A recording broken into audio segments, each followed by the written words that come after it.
Thanks for being here. Subscribe to Cheating Stories Best, so you don't miss new stories.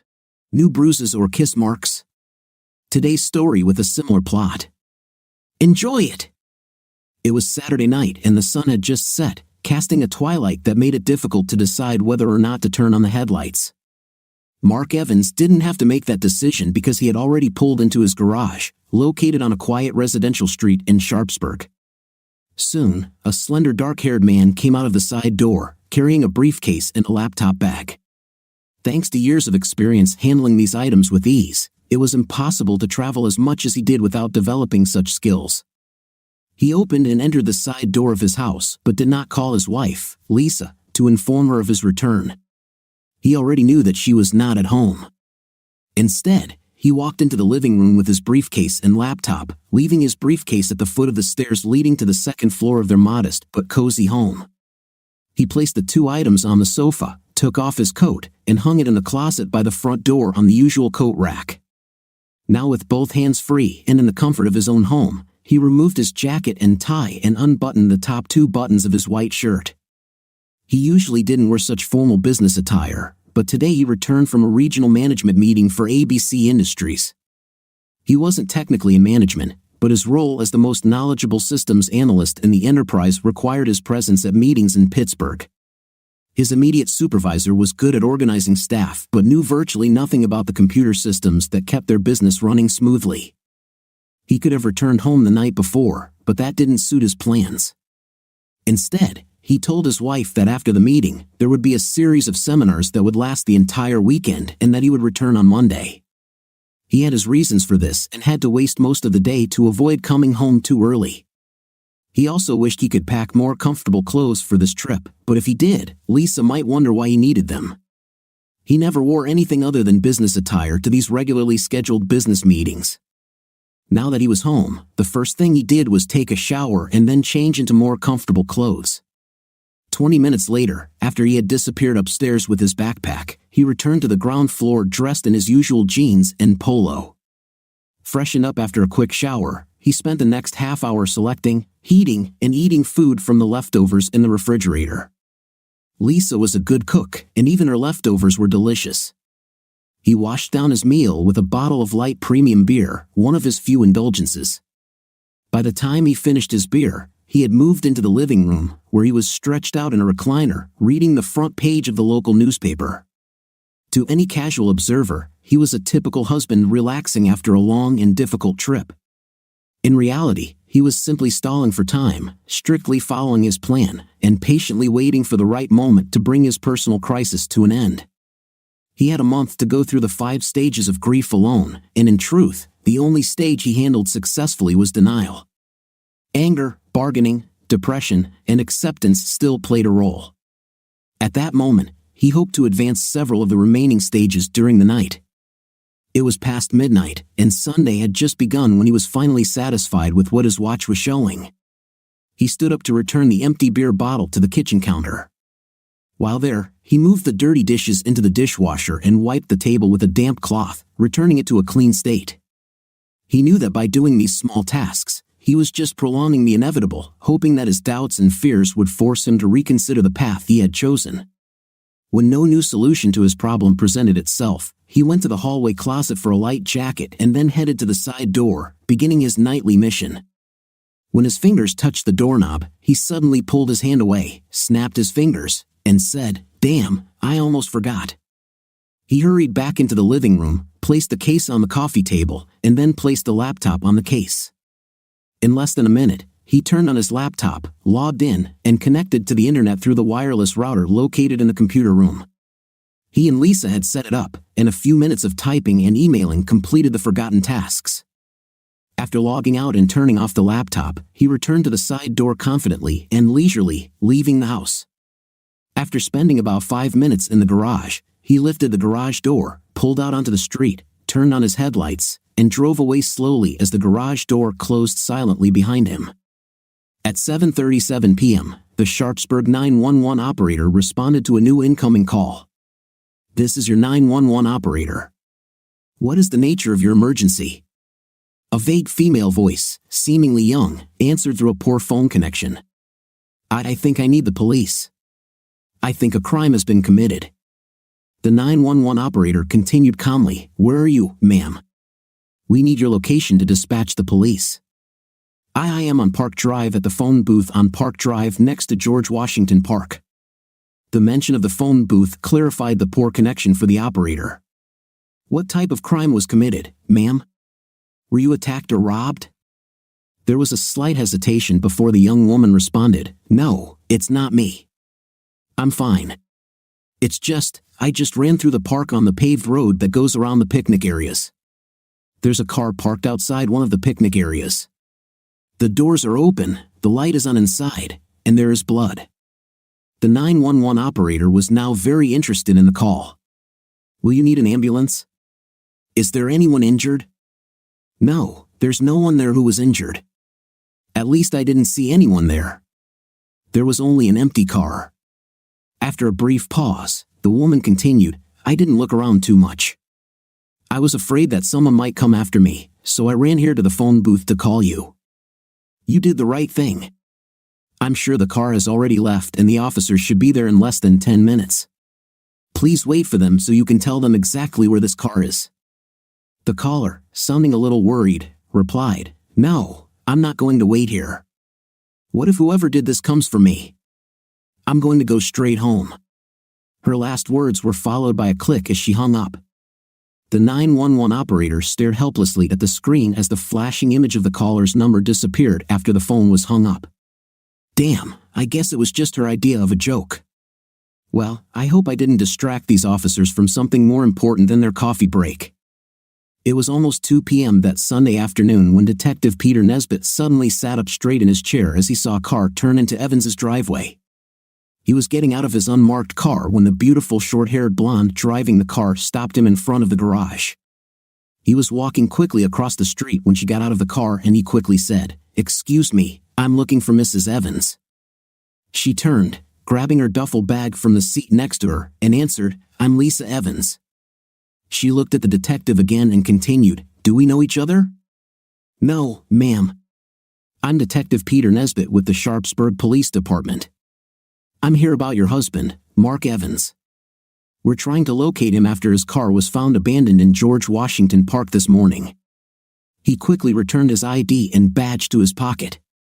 Lisa Evans's face showed a moment of serious concern before she said, "Mark is in Pittsburgh.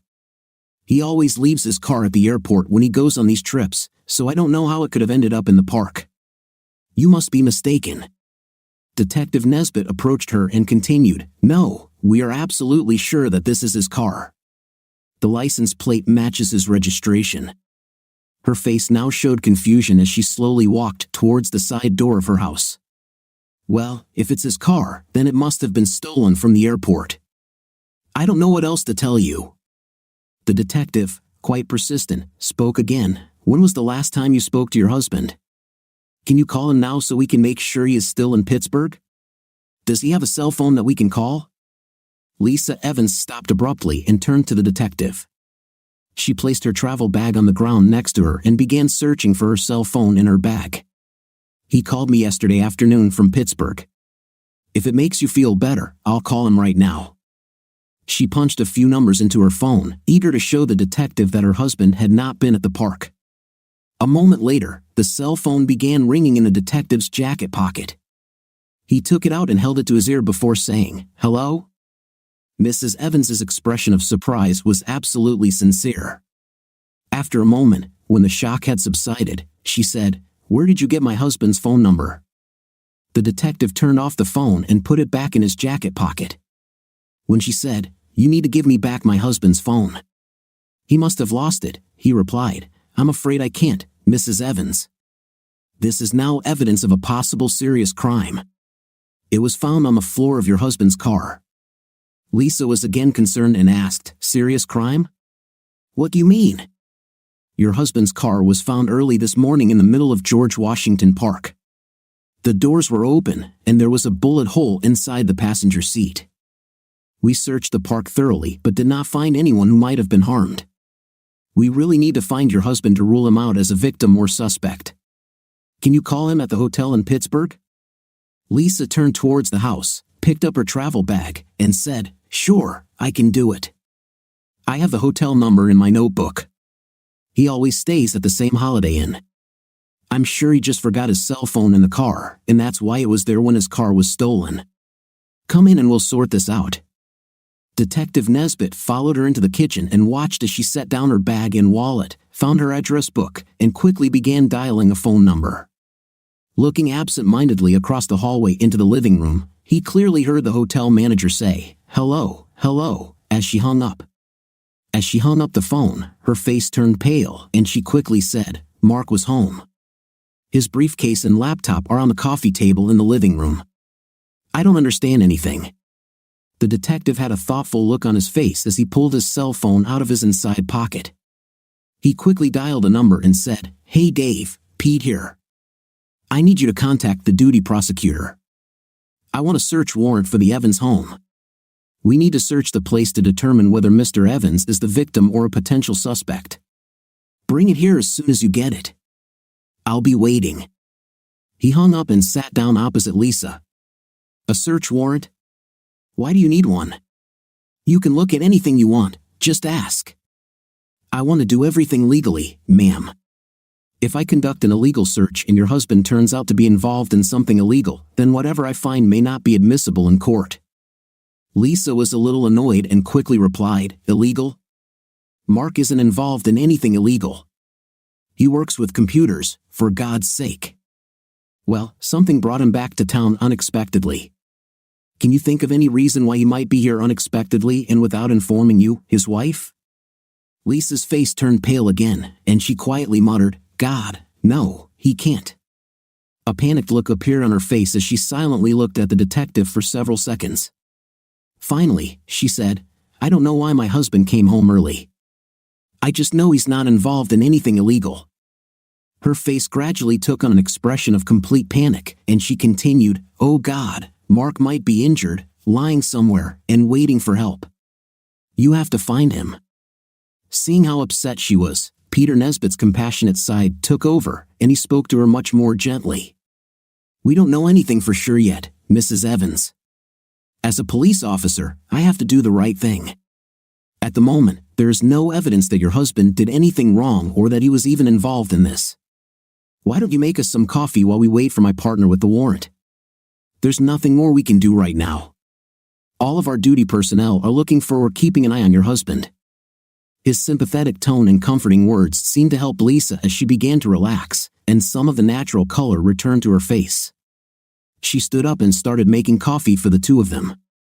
Her calm state did not last long, however, as with his next proposal, Lisa became tense and worried again.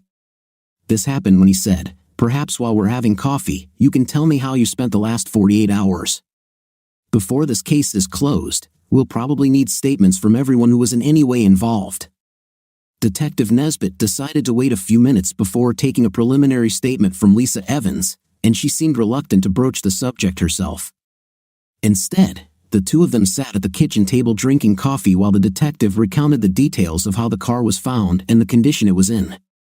Lisa seemed shocked by some of the details. He also described that there was evidence that a second bullet had been fired into a body leaning against a piece of wood on the ground next to the car, and that bullet was in the process of being removed for testing in their forensic laboratory. The car was towed away for inspection, and evidence was still being collected from it. Finally, he reported that the medical examiner and forensic investigator were still examining the scene in detail. They had just started their second cup of coffee when Detective David Clean, Peter Nesbitt's partner, arrived much faster than expected with the search warrant that had been requested.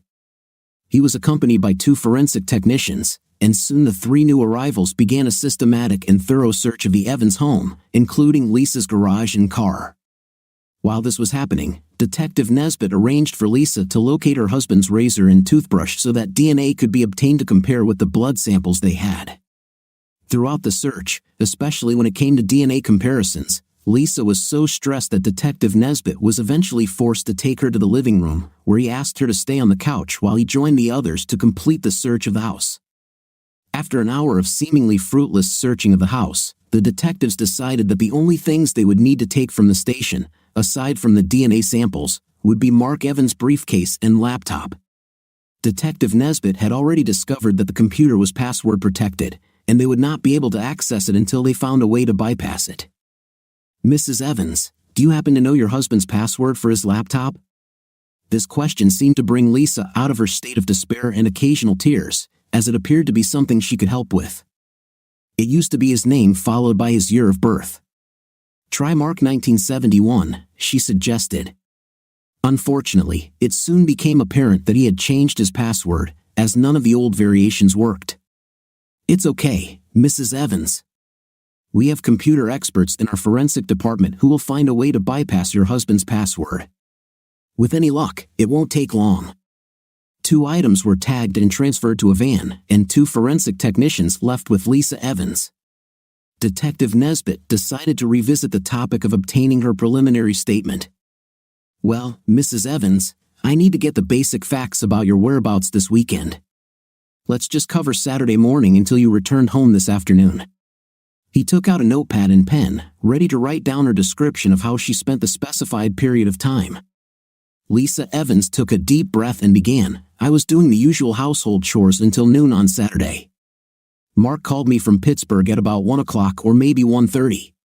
We only spoke for a few minutes. He said it was a pity that he couldn't be home for the weekend.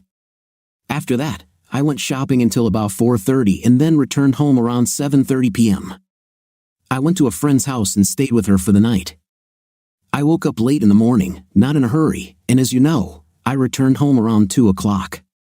She seemed increasingly tense as her explanation continued, and by the time she finished, she was looking at the floor and rubbing her hands together.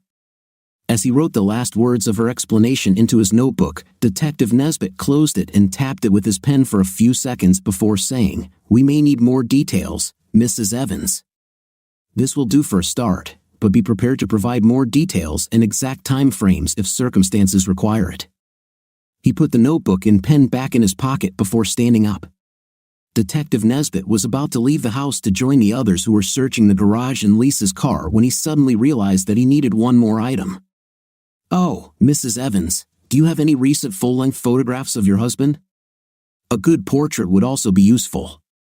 We only have his photo from the driver's license database for now. Something less formal would be better for distribution to the patrol officers. With that, he walked over to the mantelpiece, where he looked at several wedding photographs until Lisa Evans quickly walked over to the bookshelf and selected a thick photo album.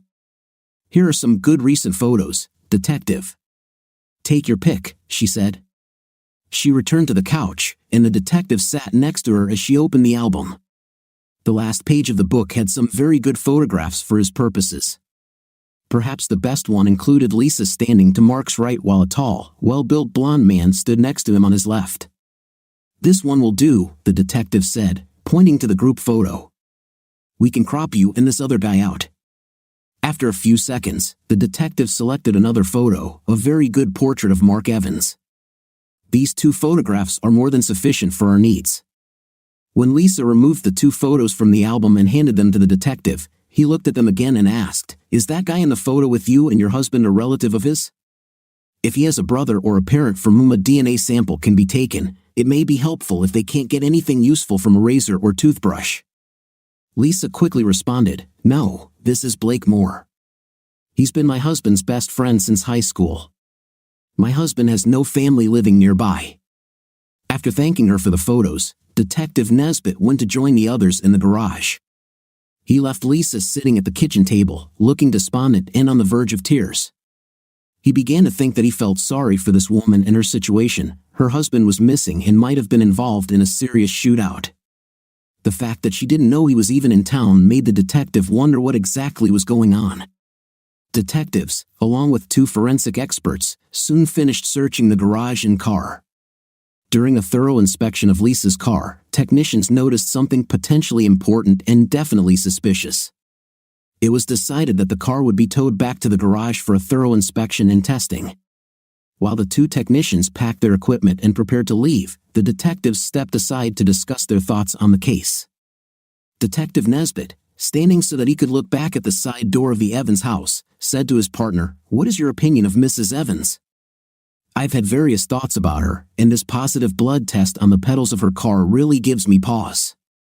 Well, you have an advantage since you talked to Mrs. Evans. I was only here for the search. She seemed like a typical uptight wife, but you know how that goes. Right now, I wouldn't want to bet on whether she's involved in something or if it's just what it seems. Nesbitt suddenly walked towards the side door, saying as he went, "Come with me, Dave.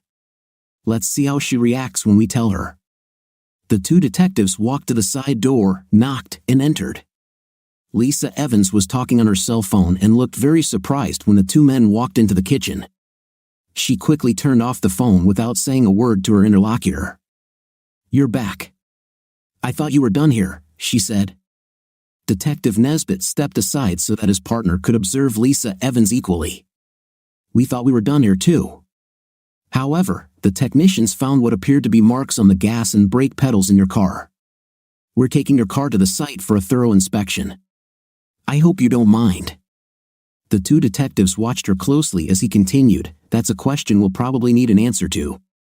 We have no way of knowing at this point if this is related to the incident at the park, but if it turns out to be a coincidence, we will still press for answers. Oh, and we'll need the shoes you wore today. I haven't been anywhere near the park. I haven't been there in weeks." "I don't understand," she said. As she spoke, she took off her shoes and handed them to Detective Nesbitt. When this was done, she fell into a chair, covered her face with her hands, and began to sob. The two detectives, realizing they couldn't say or do more without additional information, said goodbye to her, leaving her slumped in the kitchen chair. "What do you think, Dave? Is she what she seems to be, a wife distraught with worry about her husband, or maybe she's just a very good actress? Did you notice that she was on the phone when we came in and had disconnected the other person?" David Klein shook his head and said, "I just don't know, Pete. I just don't know. She seems sincere enough, but you know how it goes. If the evidence in his car turns out to be his, there's a good chance his wife is involved. We see this over and over again. Maybe we should do a few checks around them. Someone might know something relevant to this whole situation. And as for the phone conversation, maybe she was talking to her best friend. Women always turn to their best friend when something goes wrong. Yeah, I think you're right. A little old-fashioned digging might lead to something. What I'd really like to know is why he arrived in town 2 days earlier than expected. That could be the key to the whole case." When he reached his car, Detective Nesbitt took out a plastic evidence bag, placed a pair of shoes in it, and sealed the bag tightly. Since both partners had arrived separately, each drove back to the station alone. They tried to piece together a picture from the evidence they had. Unfortunately, neither of them had enough data to come to anything more definitive than what they had already discussed. Both were busy filling out reports and other paperwork for the rest of their shift. There was no new information from the lab before they went home, so they could only process what they had already learned that day. The next morning, both Peter and Dave arrived half an hour early. It was clear that the Mark Evans case was at the forefront of both of their minds. Fortunately, their dedication to work was rewarded when a stack of reports from the forensic lab and the medical examiner awaited them on the table. They took an hour to read the reports, passing them back and forth as they absorbed the information presented. When they finished reviewing what they had, they realized there were still many more reports to come. Looking at one particular report, Peter Nesbitt said to his partner, "This data certainly points in one direction, doesn't it? It looks like we can expect a few more reports this morning, so I don't think we should rush to conclusions. I'd rather not make hasty decisions." David Klein nodded and replied, "I think you're right. Let's wait until they get more data out of the computer. In the meantime, we can go talk to his lawyer and some of the people he worked with. I'm not sure we have enough to make an arrest yet. We'll need to take official statements before proceeding." The two detectives were in complete agreement and left around 9 a.m. for the office of attorney Mark Evans. Like everyone in the legal community, Robert Graham did not want to appear biased against the police, especially during the investigation. He quickly gave them a few minutes of his time.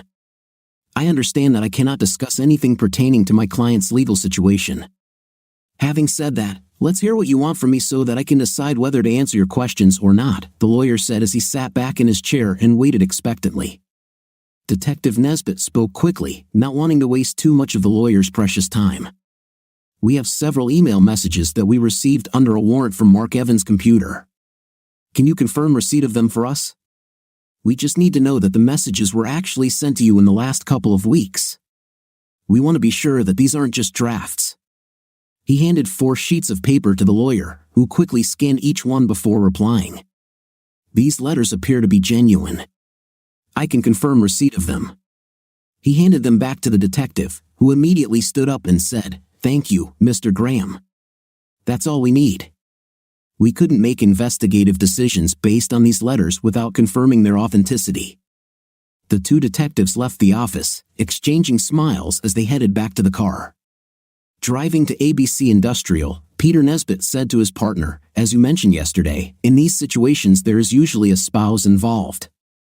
We still have a few steps to go through." When they arrived at Mark Evans' workplace, they were quickly ushered into the office of his immediate superior. This time, it was Detective Klein who spoke. "We are investigating the discovery of a car in George Washington Park yesterday. You probably read about it in this morning's paper. The car belonged to one of your employees, Mark Evans. We have a few questions that you may be able to answer." Mark's boss quickly assured them that he would do everything he could to help. He said that Mark was considered a very valuable employee, and anything that could be done to solve this mystery was definitely acceptable. "First, I would like to know if Mark was expected to remain in Pittsburgh after Friday night. There are reports that he was scheduled to attend seminars throughout Saturday and Sunday. We need to know if that is the case." His boss quickly responded, "Mark was definitely not scheduled for the weekend. I fully expected him to be back Friday night." Detective Klein nodded, made a note on his notepad, and continued, "Have you noticed anything unusual in Mark's behavior lately? We want to see if there was something on his mind or something that caught his eye." The man at the desk thought for a moment and then replied, "Mark has actually seemed more stressed lately. A couple of weeks ago, I asked him if there was a problem. He said that everything was fine. I also noticed that he often seemed preoccupied. I just assumed he was working hard to solve our problems, but I guess he might have other things on his mind." The detectives thanked him and then quickly headed back to their car. The situation was becoming clearer, and both knew that by the end of the day they would likely have a major breakthrough in this matter. Late in the morning, they returned to the office to find that some preliminary DNA results had arrived. There was also a strange box with wires lying on the report from the forensic laboratory. The 2 detectives found it particularly interesting, especially when combined with some of the printed maps the computer technician had given them. With another empty space filled, the picture became clearer. The 2 men took their accumulated data, printouts, and notebooks with them as they went to spend a couple of hours in one of the empty interrogation rooms. By the time they left, they had a clear idea of what had happened in the park, although there were still large gaps. They agreed that it was time to visit Lisa Evans again. This time, they had enough information to ask her a few questions, tough questions. Depending on her answers, there could be a reason to bring her in for an official statement. The detectives arrived at the Evans home a little after 3 in the afternoon. They didn't call ahead to avoid giving her a chance to prepare for their arrival. They really wanted to take her by surprise. They walked up to the front door and rang the doorbell like regular visitors. Lisa Evans was clearly surprised to see 2 men on the doorstep. "Detectives, have you found my husband? I called dispatch every couple of hours, and they keep telling me there's no news." Detective Nesbitt responded, "No, we haven't found your husband yet, but we've made some progress. We'd like to come in and ask you a few questions, if that's okay." Lisa Evans seemed a little confused but then agreed. "Sure, come in. I'll do anything to help you find Mark." She walked into the living room with the 2 men following her. Sitting down on the sofa, each of the detectives took a chair opposite her. Detective Klein began the conversation by opening a notepad and asking, "Is there anything you want to tell us about your relationship with Blake Moore?" The detectives decided that such a direct question could be a way to unsettle Lisa Evans so that she would reveal something she would rather hide. The decision was immediately rewarded when Lisa Evans' face paled before she said, "What do you mean? My relationship with Blake? He's my husband's best friend. He always hangs out with Mark, but he's just my friend," Lisa said, her eyes darting back and forth between the 2 detectives. Detective Nesbitt then joined the conversation. "Are you or are you not having an affair with Blake Moore?" Detective Nesbitt asked calmly, waiting for a response. It seemed impossible, but both detectives later agreed that she became even paler after this question. Her mouth opened and closed several times without making a sound before she said, "Absolutely not. How can you come here and ask me such questions?" The two detectives immediately stood up, and Detective Klein said, "I think you'll need to come with us to the station. We'll take an official statement from you." Lisa was clearly starting to panic and said, "What, am I under arrest? Why should I go to the station with you?" "You are not under arrest yet. We have reason to believe that you have not been honest with us, and we want an official statement. You will be able to request a lawyer if you wish," Detective Nesbitt explained. Lisa looked desperately from one detective to another and quickly said, "I don't need a lawyer. I haven't done anything. If you want me to come to the station to answer your questions, then fine. I'll do it. I'll do anything to help you find my mark." Lisa Evans quickly stood up to accompany the two detectives to the car for the ride downtown. She walked ahead of them, so she didn't notice when Pete gave Dave a sign of approval. After helping her into the back seat, the two men took their seats in the front and silently drove back to the police station. Arriving at the station, the detectives walked slowly with Lisa Evans up the stairs to their office and then into one of the empty interrogation rooms. They chose the darkest room they could find that needed painting and could use some new furniture. They wanted to create the most negative atmosphere possible. "We'll leave you here for a few minutes while we get our paperwork. Are you sure you don't want to talk to a lawyer?" Detective Nesbitt offered. This time, she refused quickly, shaking her head. In these gloomy conditions, she still looked very composed, although her blue eyes were full of tears. She sat down heavily in one of the chairs as the detective walked out of the room, closing the door behind him. "Make sure both cameras are running the entire time we're with her. I want a good record of everything said. I have a feeling we're going to solve this case, and I don't want to miss a word of what she says," Detective Klein instructed, speaking with his superior, the person who would record and personally testify to what was said in the interview room. Only then did Peter Nesbitt approach with the files they had accumulated.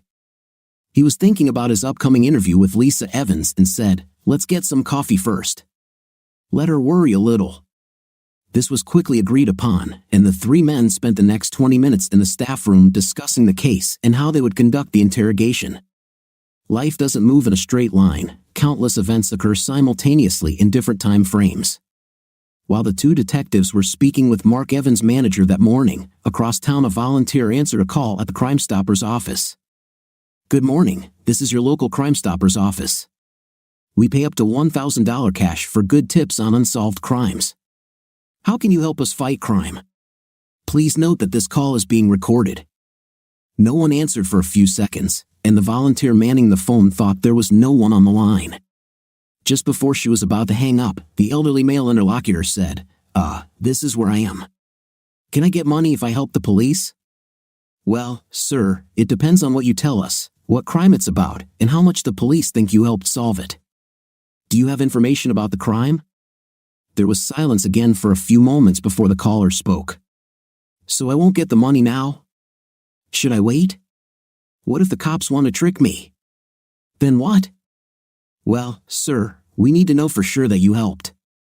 The money doesn't come from the police, so they have no reason to deceive you. Why don't you tell me what you know, and I'll give you a code number to proceed with. You can call back in a few days, and I will tell you if the information helped and how much it costs." The man said, a little annoyed, "I want the money now. I need money now." "Well, sir, that's how it works. What do you mean when you say you need money? If you are homeless and need food, I can give you the addresses of several shelters that provide food. I don't need any damn food. I need money. You know the grape juice that sells for $5 a bottle?" The woman giggled to herself but told the man, "I'm afraid I can't help you with this right now. If your information is useful, you will probably be able to buy many of these bottles of grape juice." "Good, then I'll wait." What I saw was someone throwing away a weapon into the river. I was under the 3rd Street Bridge, minding my own business on a Sunday morning, or at least I think it was a Sunday morning, when this guy pulled into a public parking lot. When he came out, he was carrying a weapon and 2 shovels. He threw them all into the river right in front of me. I was scared, I'll tell you. I thought that he would definitely notice me and use the weapon on me, the caller said. The operator, intrigued, asked, was that in the parking lot on the east side of the 3rd Street Bridge? Did he throw them far into the water? Yes, exactly there, he confirmed. No, he just threw them off the end of the little pier that is there. These items shouldn't be hard to find. He paused before adding, I can describe him. He was large and had light-colored hair. Not blonde, just light. His car was dark blue, and the license plate started with ASC, but I forgot the rest. Jimmy brought some juice and shared it, so I forgot some of it, but the rest is true. I lived in Arizona and once owned a Chevrolet Impala SS, which is why I remembered. The woman wrote down all the information and was ready to end the call. Well, sir, I think I have everything I need. I'll give you a number to remember, number 127. Call back in a few days and mention tip number 127. I'll tell you if the information was useful to the police and how much it's worth, as well as where you can collect the money anonymously. The call ended quickly, and the Crime Stoppers operator relayed the information to the police contact. He suggested sending a diver soon, as removing weapons from the streets was a top priority for the mayor. A police diver arrived at the scene just over an hour later and quickly recovered 3 items thrown into the river. The appropriate reports were completed and submitted to Crime Stoppers. By 2:30 a.m., the shovels were with the property clerk, and the guns were taken to the forensic lab for further testing to determine if they matched any unsolved crimes in the city.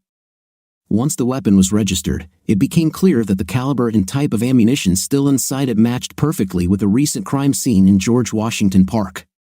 A test bullet fired from the weapon was a perfect match with a bullet recovered from a log found in the park.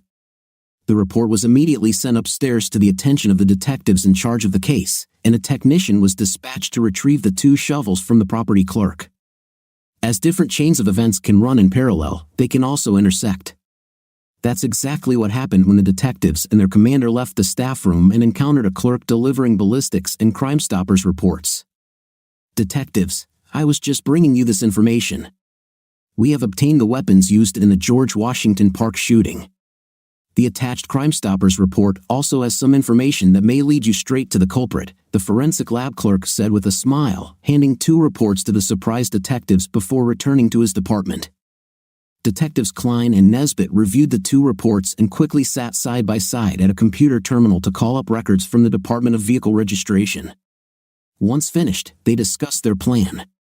Pete, I suggest we split up. I'll start interrogating our guest in the interrogation room, and you can take a uniformed officer to visit Mr. Moore. We should bring him in for questioning too, Klein proposed. Sounds like a plan, Dave. Everything is going well, isn't it? Nesbitt replied. New lines of action were formed as Detective Klein took the accumulated reports and information to the interrogation room where Lisa Evans continued to wait. Meanwhile, his partner discussed with the commanding officer the request for a uniformed officer's assistance for a surprise visit to Blake Moore. When Detective Klein entered the interrogation room, Lisa Evans sat quietly at the table, her face showing neither sadness nor fear. She seemed calmly awaiting her fate, whatever it might be. Sorry to keep you waiting, Mrs. Evans. I'm ready to start. Please note that there are 2 video cameras in this room, and everything we say and do is recorded, Klein said. She looked at him with some surprise and said, I don't care if you record us. I have nothing to hide. Klein got down to business. Okay, let's begin. I'll start where we left off when we talked at your house. One more time, are you having an affair with Blake Moore? Yes or no? His direct approach had a noticeable effect on her. Her shoulders sagged a little, and she turned away, no longer meeting the detective's gaze. After a few seconds, she quietly said, yes. Detective Klein pulled a couple of pages from the stack in front of him. It's good that you decided to be honest. We have evidence of your affair here, printed from your husband's laptop. This revelation shocked her. She met his eyes again, asking, what do you mean? Do you have proof? Nobody knew about Blake and me, Lisa said, her voice trembling. Your husband certainly knew, Detective Klein replied, sliding a page across the table. Here is an email he sent to his lawyer almost a month ago, in which he mentions preparing divorce papers on grounds of infidelity. This is a map from 2 weeks ago, clearly showing the route you took that day with timestamps indicating you spent 2 hours at Blake Moore's house.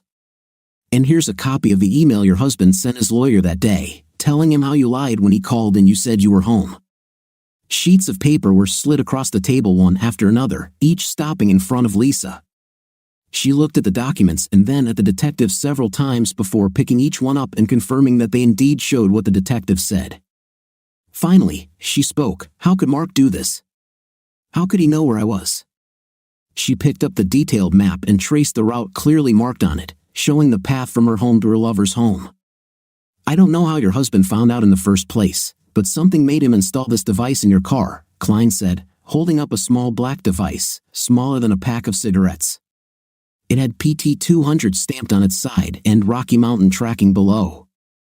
He bought this online along with an unlimited tracking option and could use his laptop to get a full real-time location history for you, with addresses and timestamps.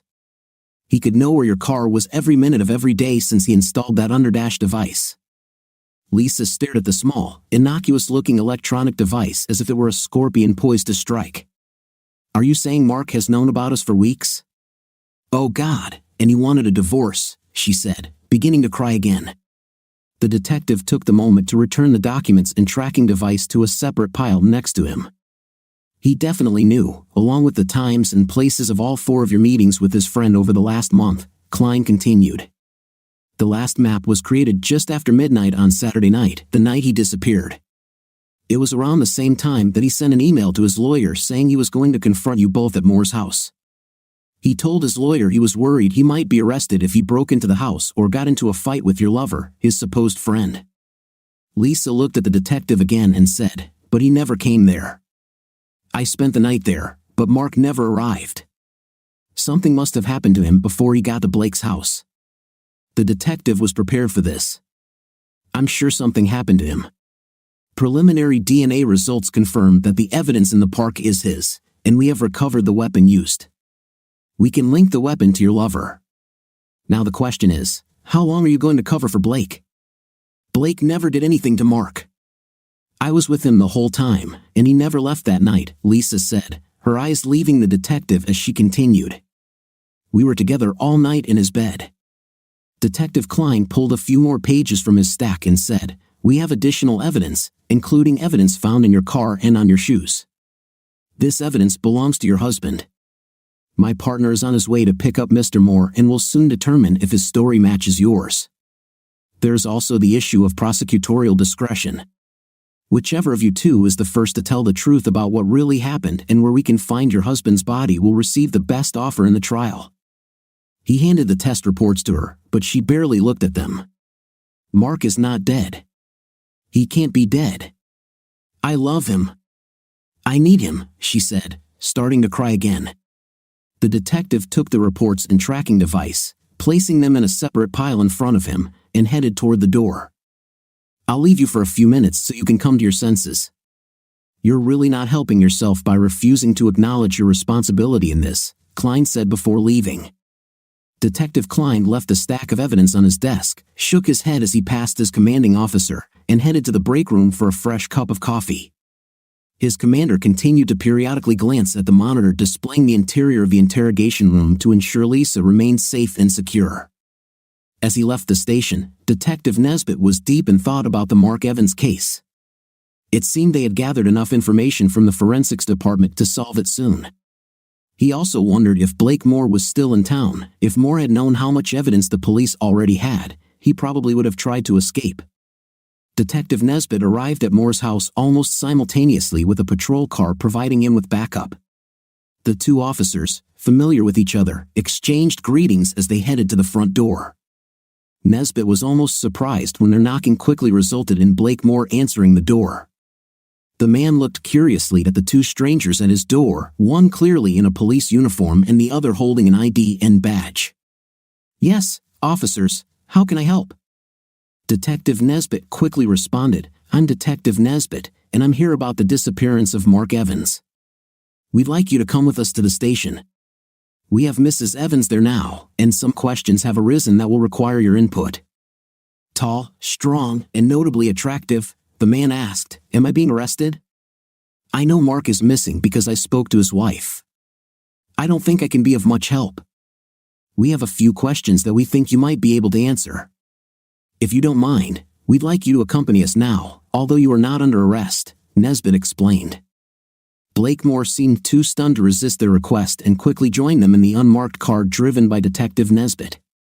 Once there, he calmly accepted their invitation to sit in the back seat and was not at all surprised when the detective and the uniformed officer took their places in the front seats. Department protocol required 2 officers to provide backup when dealing with a potentially risky situation. Detective Nesbitt first addressed his uniformed partner, "We'll send one of the patrol cars later to take you back to your vehicle." After handling this formality, Detective Nesbitt turned to Blakemore. "Tell me, Mr. Moore, how well do you know Mrs. Evans?" Their passenger responded quickly, "She's just Mark's wife to me. I've known her since he met her." "Why do you ask?" "Just curious, sir." "What do you do for a living, Mr. Moore?"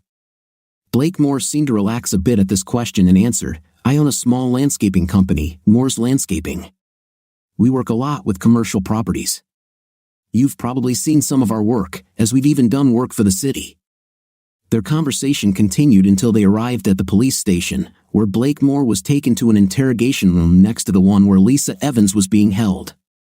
He was asked to wait alone while Detective Nesbitt collected documents that had been placed on his desk shortly before by Detective Klein. A few minutes later, a conversation began between Blakemore and Detective Nesbitt that mirrored the recently concluded interrogation of Lisa Evans.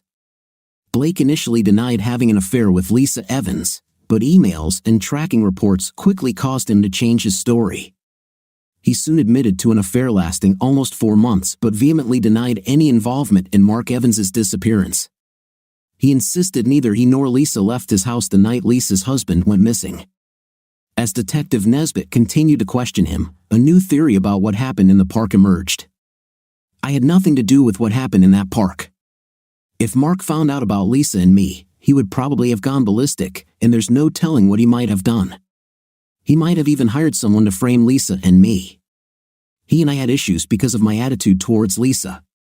"What do you mean, Mr. Moore?" Detective Nesbitt asked. "We have the weapon that was used. A witness described you in your car and stated that you were responsible for throwing the weapon into the river. He even gave us most of your license plate number. Don't try to tell us that Mark Evans staged an elaborate setup to frame you and his wife." Blakemore grew very agitated. "You don't know Mark.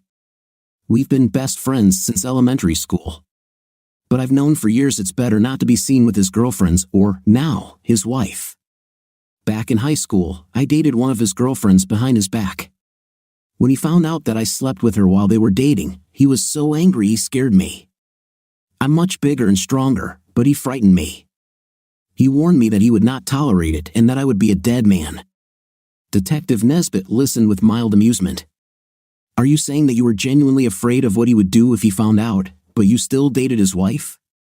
This doesn't make sense." Blake calmed a bit as he said, "It's stupid, isn't it? I just couldn't resist her. The attraction between us had been building up for years, and I finally took a serious step a few months ago. We've met periodically since then. I have no idea how he found out, we were so careful." Detective Nesbitt reviewed his reports before continuing. "Yeah, it was foolish.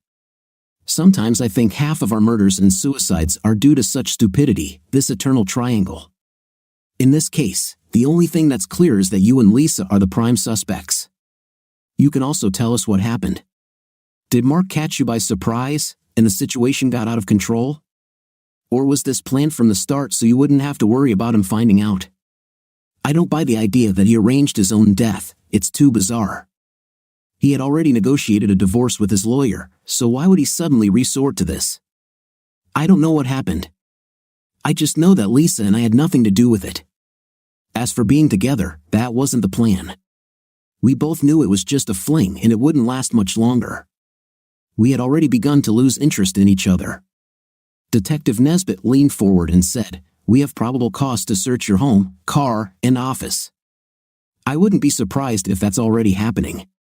You'd better tell the truth before we put the final nail in your coffin. I'll offer you the same deal that I'm sure your lover has already received from my partner. Be the first to tell what happened and get a reduced sentence. There's no point in both of you staying silent and risking the maximum penalty. Use your head and do yourself a favor. Blakemore was outraged. I had nothing to do with what happened to Mark.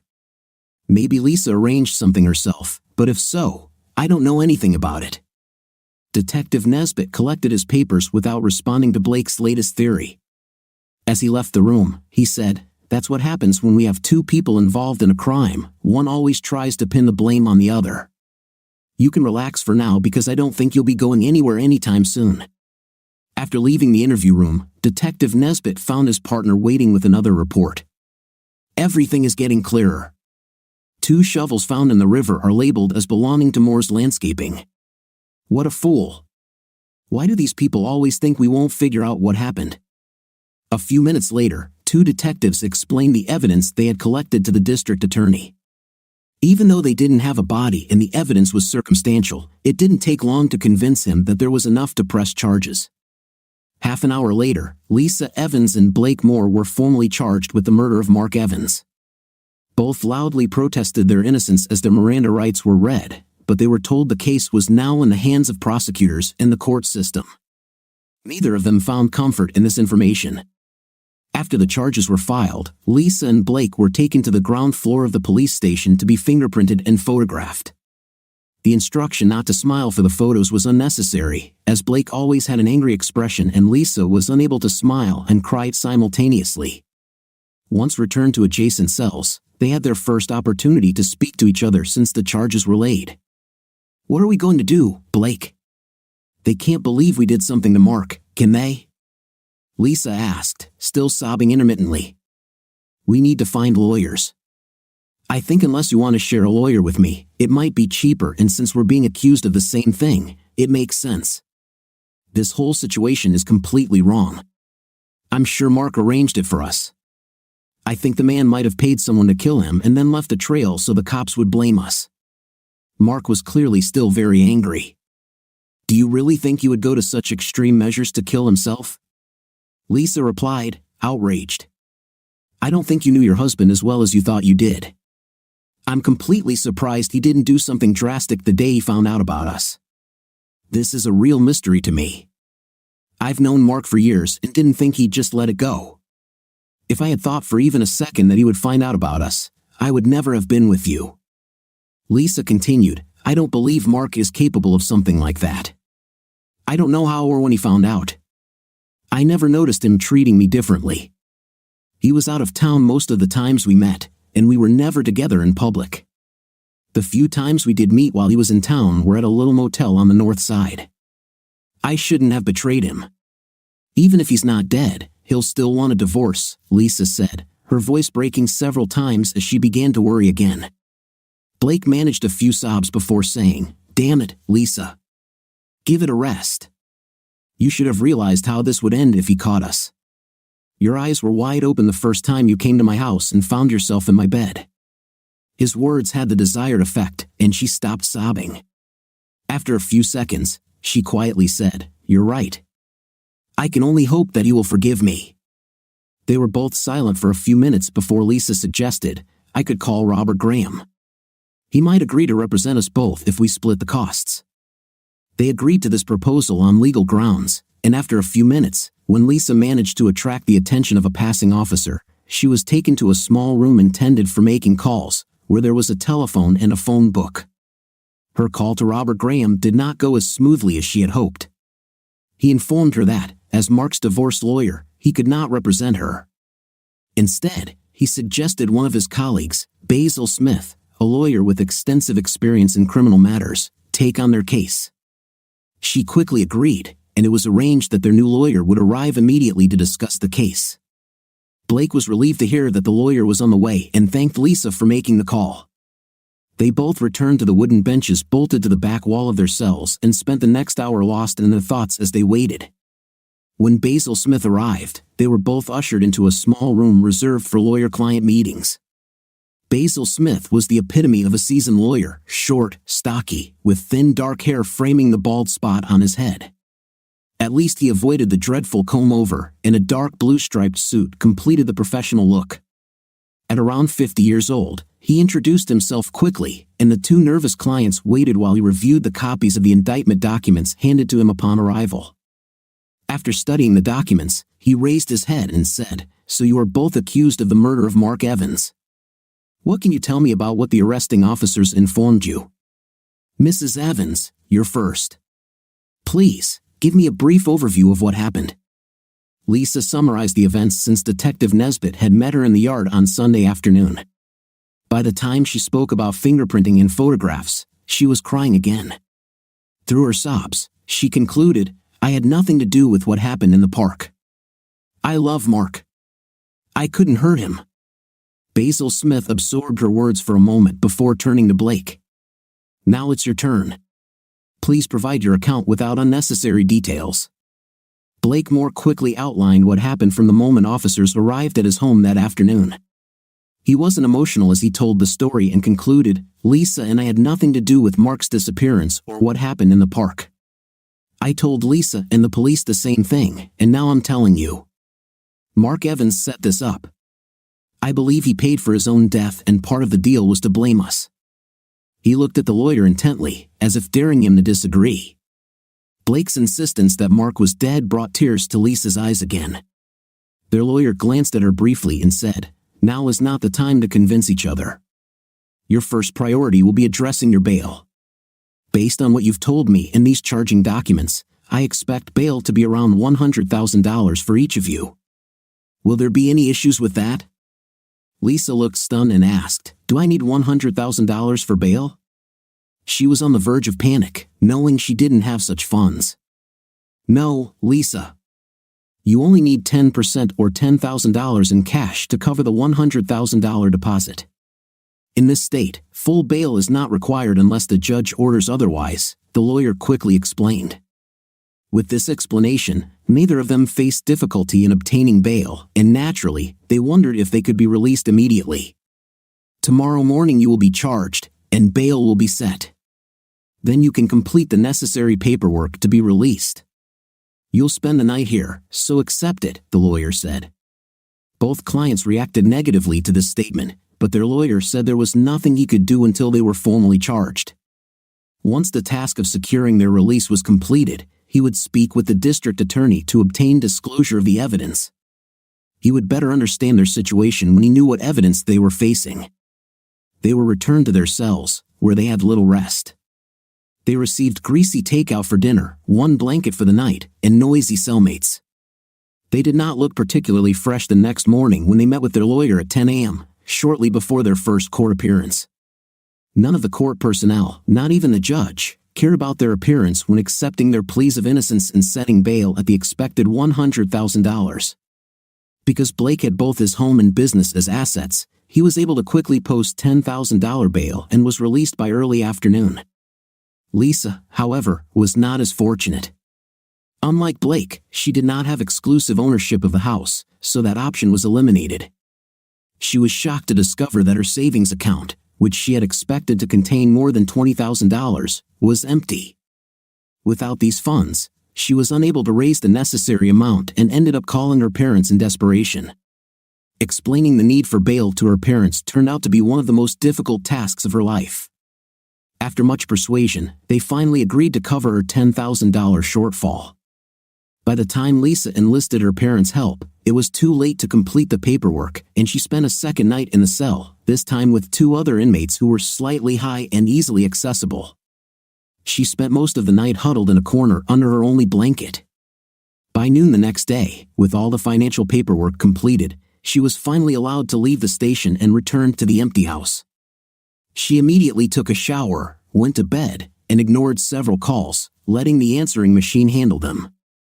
The following month passed rather quickly for the two defendants. Within the first few days, Lisa learned that the money withdrawn from her joint account with her husband had been taken by him approximately 10 days before his disappearance. Her lawyer discovered a letter sent to his partner, Robert Graham, in which Mark explained that he was withdrawing funds from the account in cash to prevent his wife from claiming his legal share when she received divorce papers. The letter did not specify what he did with the cash, although it mentioned that he would return her share after reaching an appropriate agreement with Lisa under the terms of the divorce. Lisa and Blake met several times with Basil Smith, who informed them that he had met with the district attorney, received copies of various reports and summaries of evidence, and planned to meet with the district attorney again in the hope that all charges would be dropped. He felt that the absence of a body or a witness to question would make it impossible to convict them. Shortly after their release on bail, he suggested hiring a private investigator to try to prove that Mark had somehow contributed to his own death or disappearance. Blake was pleased with this suggestion, although Lisa still didn't believe Mark would go to such extremes. She developed a theory that Mark was the victim of a botched carjacking, saying it was no less plausible than Blake's theory. Despite her hijacking theory, she still struggled to accept that everything pointed to Mark no longer being alive. Over the next few weeks, they received regular reports from the hired detective, but they all indicated the same outcome: nothing was found. Basil Smith also suggested that the detective try to locate the informant who reported the disposal of weapons and shovels. Basil obtained a copy of the call recording from Crime Stoppers, and the detective used it to canvass areas where homeless people commonly lived. No one recognized the voice, and it seemed odd that the informant never followed up to see if the tip had led to any leads. It was necessary to consider the possibility that the caller had simply forgotten the number or even forgotten that they had called. The homeless population was also highly mobile, moving from one area to another based on factors such as weather, police presence, and the availability of quick income sources. Although he did not mention it, Basil Smith began to notice that his two clients were no longer getting along with each other.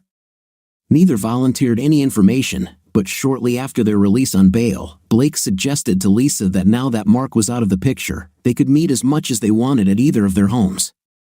Her response was swift and categorical: "I want nothing to do with you except for our business." You persisted, and like a fool, I gave in. Now I've lost Mark.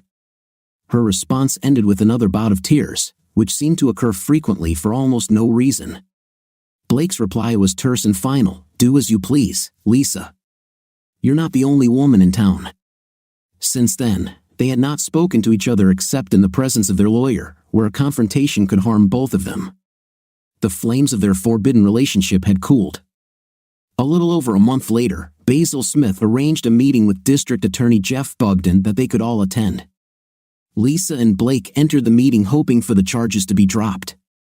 They were constantly pestered by prank calls and asked by friends and acquaintances about the nature of their relationship. Both began checking calls using caller ID and an answering machine. Dropping the charges would allow them to return to normal life. Lisa and Blake were surprised by how young, stylish, and informal Jeff Bugden looked. He could have been their lawyer's son, except he had a full head of hair. The prosecutor began as soon as all four were seated. "I'm glad we could meet today. I have received the final reports from the medical examiner and the police, and the forensic reports are now complete.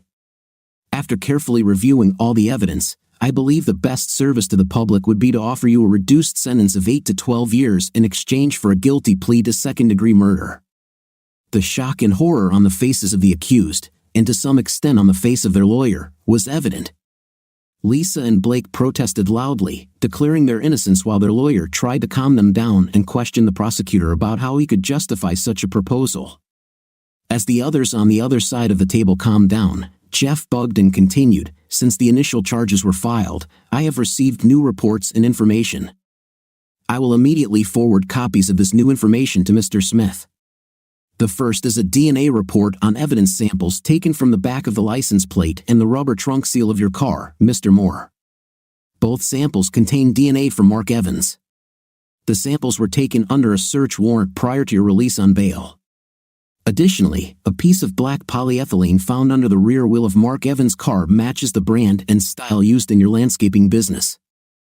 The prosecutor paused at this point, choosing to observe the defendant's reactions. Lisa looked more frustrated than shocked, while Blake was still processing the implications of the facts presented by the prosecutor. Lisa suddenly asked, "Blake, what did you do?" She seemed ready to continue her accusations, but Basil Smith immediately insisted on her silence. Blake exploded at her accusation, saying, "You know I had nothing to do with this. You were with me in my bed when it happened." That was all he had time to say before Basil grabbed him by the arm and told him to be quiet in no uncertain terms. The lawyer's next words were directed at the prosecutor. "Please excuse my clients, Jeff. We came here hoping the charges would be dropped, and your announcement took them by surprise." The prosecutor stood up, pulled a folder of reports from his briefcase, handed them to Basil Smith, and quickly left the room. As the door closed behind the departing prosecutor, Lisa and Blake began talking to the lawyer again. At the same time, he couldn't make out what they were both saying and had to order them to be quiet. Hearing their own lawyer tell them to be quiet, they were so shocked that they complied. "I know you are both shocked and upset by this turn of events. I didn't expect this either. There's no point in arguing with each other over this situation. We need to figure out how we're going to handle this without both of you ending up in jail. I understand that you both want to refuse his offer of 8 to 20 years in prison," Basil Smith said. Both clients quickly and firmly rejected the deal as proposed. They both believed that it would be impossible to convict them at trial. When it was decided that he would refuse the offer on their behalf, Basil Smith dismissed them, saying that he would have a lot of work to do preparing for the trial. When his two clients left, Basil was left alone in the room and quickly scanned the new reports, wondering if his clients were telling the truth. Technically, it didn't matter. He protected them regardless of their state of mind. He just liked being confident in what his clients were saying. Several months passed, and the trial of Lisa Evans and Blake Moore was about to begin. At 10 a.m. on Monday, as everyone in the courtroom stood, Judge Robert Cox took his seat. The defense table was arranged so that Basil Smith sat between his two clients. He decided this was the best way to manage the fact that they could barely be polite to each other. He considered suggesting that they each hire their own lawyer to keep them separate, but realized they probably wouldn't be able to afford separate legal representation. He knew that Blake Moore's business was in decline and that Lisa Evans had recently quit her job due to the stress of the pending trial and difficulty communicating with her estranged husband's friends and acquaintances. District Attorney Jeff Bugden made his first significant statement, addressing the jury directly. "Dear jurors, I will tell you the truth right away. We don't have the body of the victim in this case, Mark Evans. However, we intend to show you that he is dead and that the two accused are undoubtedly guilty of his murder." He began slowly, saying that the two accused began an affair several months ago. At some point, Mark Evans learned of the situation and began divorce proceedings against his unfaithful wife.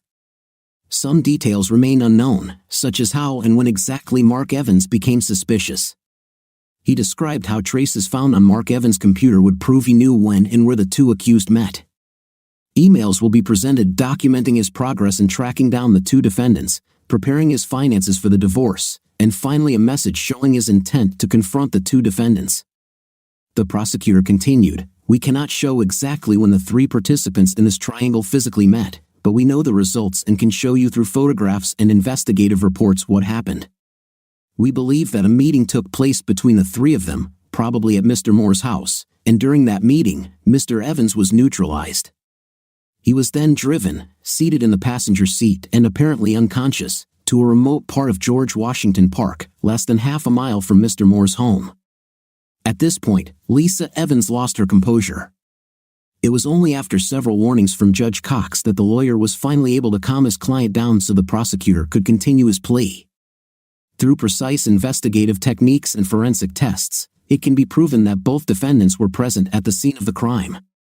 The defense will argue that the two individuals in question were not at the scene of this crime. Their strategy will be to use their own testimonies to assert that each was with the other at the time of the incident and therefore could not have been involved. This testimony is intriguing, but it should not, I am sure, distract the jury from returning a guilty verdict. This was a challenging statement for Basil Smith to counter. He emphasized that the accused are presumed innocent until proven guilty and that such evidence might be insufficient in a circumstantial case. He urged the jurors to disregard the prosecutor's opening statement and instead focus on the evidence presented during the trial. It was a bold effort, but several experienced court reporters from local newspapers gave the district attorney the upper hand in the first round. The first witness was a computer expert from the department who detailed finding emails and maps illustrating the route Mrs. Evans took when meeting her lover. The method Mark Evans used was described in one of his emails to a lawyer, and the computer expert explained to the jury how a small electronic device tracked the defendant's car, enabling her husband to create an accurate map with times and locations on his computer, showing where and when she met her lover. One reporter meticulously noted the company name, Rocky Mountain Tracking, for his article, confident that others might test the company's product based on Mr. Evans' successful use of it. During this testimony, Blakemore appeared slightly disinterested, while Lisa Evans looked very embarrassed and avoided eye contact with the jury. There was no point in cross-examining this witness for Basil Smith. The tracking device's data was what it was, and the emails could be quickly verified by his own law firm partner, Robert Graham. After a long lunch break, the trial resumed in the afternoon with testimony from the 911 operator and 2 patrol officers who responded to the initial call. They established the basic facts regarding the discovery of Mark Evans' car, and their testimony was relatively uneventful. The situation became more intense when detectives involved in the crime scene began their testimony, following a report from the patrol officers. The description of the scene provided by the district attorney was now given by forensic scientists and medical examiners present at the scene. When it was revealed that the victim was found in a state of dying, Lisa Evans lost her composure again.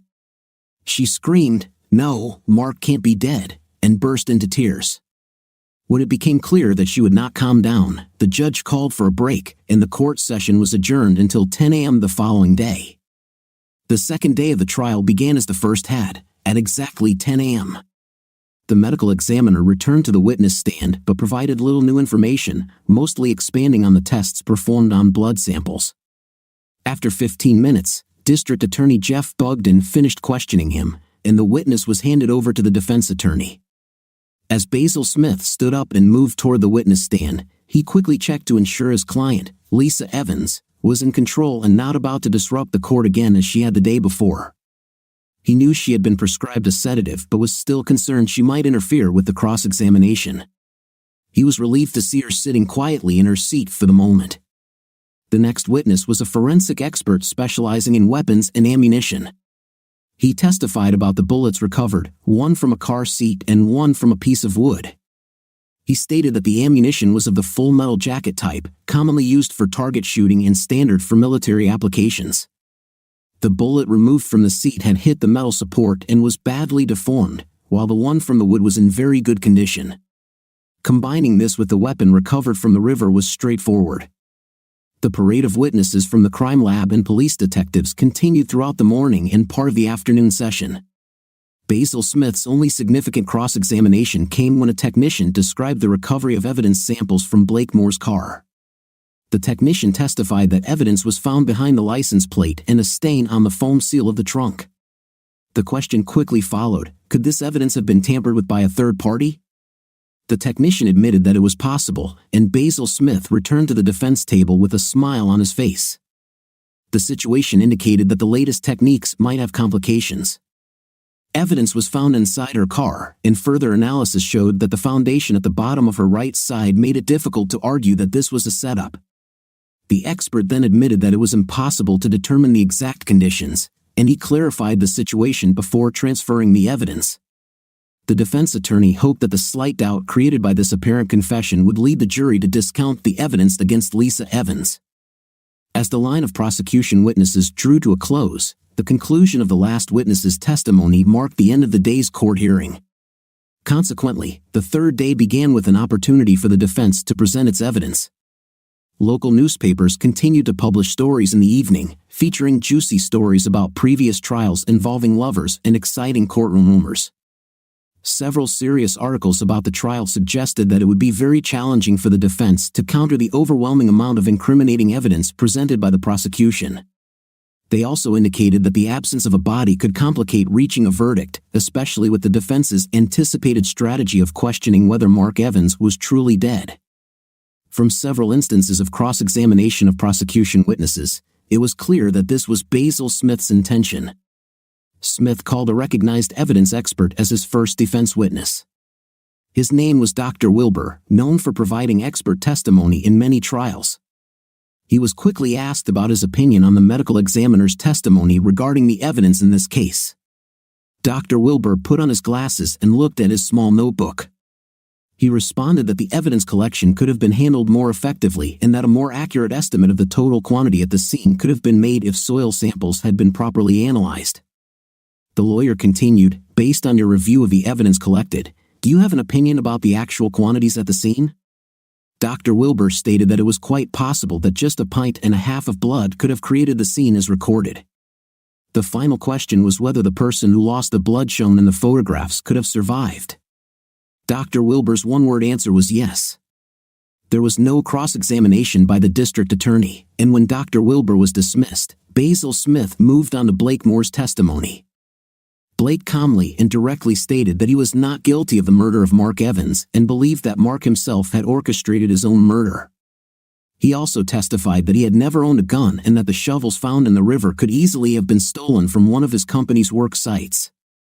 Basil Smith aimed to keep the testimony straightforward and quickly handed his first witness over to the prosecutor for cross-examination. Jeff Bugden's first question was why Blakemore thought Mark Evans would arrange his own murder. Blakemore recounted Mark's reaction in high school when Blake started dating Mark's girlfriend behind his back, describing how Mark had threatened him and showing his propensity for violence. The prosecutor considered this for a moment and then asked, "So Mr. Moore, isn't it true that this isn't the first time you have been involved in an illicit relationship with a woman who Mark Evans would consider off-limits to his best friend? Don't you think that if Mark were going to kill someone, he would choose you?" Blakemore hesitated to answer directly and began to emphasize his physical advantage over Mark, suggesting it would deter Mark from attacking him. "So you believe you could physically intimidate your best friend to the point of him committing suicide by someone else's hands?" the prosecutor asked. "Does that make you comfortable about pursuing his wife? Are your actions those of a supposed best friend?" Blake was told he did not need to answer the questions, but the prosecutor's statements had already painted Blake in a negative light. Basil Smith objected on the grounds that the district attorney was testifying rather than asking questions, and the judge agreed, instructing the jury to disregard the prosecution's last statement. However, even this warning did not fully counteract the impact of the district attorney's comments. Blake was clearly upset by his treatment but left the stand without further comment. Basil Smith knew his witness's testimony had not gone as planned but hoped that Lisa Evans's testimony would turn things around. Blake's testimony and the prosecutor's unanswered questions had cast him in a very poor light with the jury, and Smith hoped this would not affect their view of Lisa. Lisa Evans seemed to have her emotions well under control as she took the witness stand the next morning. Her lawyer asked her similar questions to those asked of Blake. She categorically stated that she did not participate in the attack on her husband and explicitly affirmed her love for him, saying she would never take part in any action to cause him physical harm. When asked to propose a theory about what might have happened, she suggested that the evidence might have been stolen. Basil Smith decided not to question his witness further. When the prosecutor began questioning Lisa, he started by asking, "Can you explain where you were from midnight Saturday, the time of your husband's last electronic transmission, until 2 p.m. on Sunday?" Lisa was embarrassed by the question and replied, "I told Mr. Smith where I was. I was at Blakemore's house from 8 p.m. on Saturday until about 1:30 p.m. on Sunday." The prosecutor pressed, "You didn't quite answer the question. Could you provide a timeline of your activities from midnight Saturday until you returned home on Sunday?" Lisa looked confused and discouraged, finally stating, "Well, at midnight I was in Blake's bedroom." She was compelled to complete her sentence as the prosecutor gestured for her to continue. "How long did it last?" the prosecutor asked. "Let me put it this way," he said, waiting for a response. "Well, we finally fell asleep around 1 a.m., maybe a little after," Lisa answered, clearly uncomfortable. "So from midnight until about 1 a.m. you had a night and then fell asleep. What happened next? Please continue with your timeline." Lisa continued, "Well, we slept until about 4 to 6 o'clock. I remember getting up to go to the bathroom." The prosecutor asked, "Was Mr. Moore in bed when you woke up?"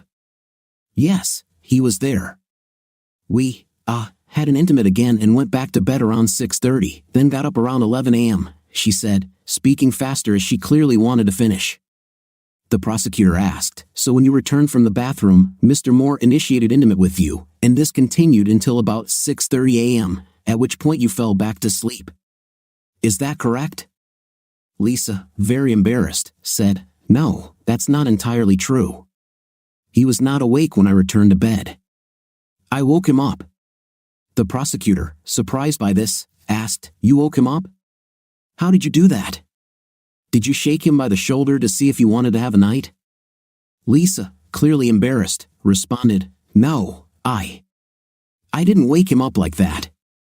She seemed to struggle with the words, and the prosecutor continued this line of questioning, which clearly upset the jury, especially the four women. "Please tell us how you woke him up if you didn't shake him by the shoulder and didn't wake him up," the prosecutor persisted.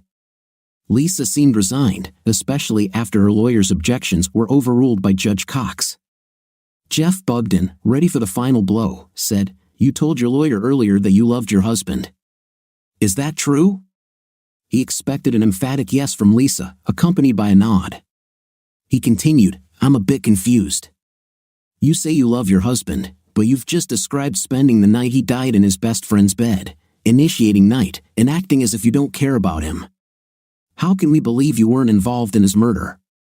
The prosecutor waited, but Lisa remained silent, crying quietly and covering her face with her hands. Judge Cox eventually ended her distress by asking if there were any more questions for the defendant or any repeated questions from the defense. When both sides said no, the judge announced that the trial would adjourn for lunch. The courtroom was nearly empty when Lisa, having regained some composure, left the witness stand to join her lawyer and co-defendant. They went to a somber dinner where an experienced lawyer warned them that the case could now go either way. He privately felt more pessimistic, noting that both of his clients had struggled on the witness stand. The afternoon court session ended quickly when Basil Smith announced that the defense had no more witnesses. Both lawyers prepared their closing statements, which presented no surprises. The prosecutor emphasized the overwhelming evidence against the defendant, while the defense highlighted the circumstantial nature of the case, the absence of a body, the possibility that Mark was still alive, and the lack of a concrete motive for his murder. The case was presented to the jury by 4 o'clock in the afternoon. They deliberated for 2 hours before retiring for the night. The next morning, Lisa and Blake joined Basil Smith in his office, awaiting the call that the jury would return with a verdict. While his two clients waited in one of the conference rooms, Basil Smith was occupied with other matters. He warned them that it might take some time before they heard from the court, and he was correct. As they were forced to share the conference room, Lisa and Blake put their differences aside and discussed their chances of acquittal. Both remained hopeful and could not accept that the jury would believe they were capable of murder. Finally, at 3:30 p.m., the call came in. The jury had reached a verdict. Lisa's parents had come to town for the trial, though they had not been present in court during her testimony. Lisa was extremely grateful for their presence, as it meant they had not heard her testimony. They were in constant contact with the court throughout the day and were informed when the verdict arrived. Lisa appreciated their support as she sat at the defense table next to her lawyer. The reading of the verdict was swift. Lisa and Blake were found guilty of second-degree murder. Neither could believe it. Lisa burst into tears once again, while Blake slammed his fist on the table in exasperation. Just a few minutes later, they were handcuffed and handed over to the custody of the deputies. Lisa had only a few minutes to talk to her parents and declare her innocence. Like supportive parents, they joined in her grief before the convicted individuals were led to their cells. They were informed that they would return in a week for sentencing. It was a grim end to a challenging day. The week between the verdict and sentencing passed quickly. During this time, Lisa's parents visited her daily, while Blake received a single visit from a cousin. Blake's parents had passed away, and he was an only child. The week felt interminable for him as he came to realize how slowly time could drag in custody. He also began to see how bleak his future looked. Lisa remained in denial and refused to discuss the future when her parents brought it up. Fortunately, the sentencing process was brief. Both Lisa and Blake were given sentences ranging from 15 years to life in prison. Basil Smith expressed his sympathy for their situation and said he would review the court records in search of a path to appeal. Once the sentencing was completed, things moved rapidly. Within 3 days, the two convicts were transferred from the local detention center to state prison. Lisa was sent to a women's prison with a reasonably good reputation, but the same could not be said for the facility where Blake was sent, which had experienced several riots in recent years. With the trial and sentencing over, local media no longer covered the case. Recent reports showed scenes of prisoners being transported on a converted school bus to a state prison. These reports may have used archival footage to describe the destinations of the convicted criminals. New disasters and crimes quickly took over the news, making it seem as if Lisa Evans and Blake Moore had vanished from the public eye. About 2 months after the verdict, Basil Smith met Jeff Bagden for a drink as a new case brought them together again. The Evans murder case still haunted Basil Smith occasionally. He told Jeff, "You really went after them." To be honest, I was surprised when the guilty verdicts came out. I concluded they were likely innocent, as they never deviated from their stories. Jeff pondered over his brandy and replied, 12 of their peers didn't believe their explanation. I try not to take these cases personally, although it's almost impossible when the crimes are so horrific. This case wasn't the worst I've ever tried, but it wasn't one I could feel much sympathy for. Basil Smith considered Jeff's statement and said, "I think you're right, but it still bothers me." About a year later, a small news story reported a major disturbance at the men's prison. One name stood out as Basil Smith read the article, Blake Moore. During the riot, Blake was shot and transferred to a hospital for treatment. The article noted that he was under guard but would survive. It had been almost 18 months since Lisa Evans and Blake Moore were sentenced for the murder of Mark Evans. Enough time had passed that even Basil Smith rarely remembered the case that had troubled him during his first year of representing defendants. He carefully reviewed the transcripts several times in his spare time but found no legal grounds for an appeal. There were no legal errors that could be exploited in favor of the convicted individuals. It was a relatively quiet Wednesday morning at the Innocence Project's New York City offices. The secretary had just returned from her morning coffee break and decided to check her appearance in a small mirror when a FedEx courier approached her desk with a package. It was one of those large padded envelopes commonly used for inter-office delivery of important information and products that businesses rely on, and it was overdue. The secretary signed the electronic panel presented to her and then watched as a young man in a summer uniform, a shirt and shorts, left the office. The exact nature of her thoughts was known only to her, but the mischievous smile on her face might have given a clue to anyone observing the scene. In this case, the only person in the reception area was an attractive young woman sitting at the secretary's desk. The package was simply addressed to the office, so she opened it to determine its contents. Inside, she found a DVD, a sealed black plastic bag, and a multi-page letter. Since she had no urgent tasks at the moment, she began to read the letter. It took her several minutes to finish, and the range of emotions crossing her face would have intrigued any observer. No one had entered the office since the FedEx delivery man left, so her expressive reactions went unnoticed. Once she finished reading, she thought for a moment before picking up the phone and pressing an intercom button. After waiting a few seconds, she said, "Tony, could you come here for a minute? We just received a package that I think you might be interested in." She listened for almost 15 seconds before continuing, "Yes, it does seem like something you could work on. This concerns 2 murder convictions that should obviously be overturned." About a minute later, a tall, red-haired young man wearing a white shirt and a pair of worn jeans emerged from one of the offices overlooking the reception area. He thanked her, took the package, and disappeared back through the door from which he had come.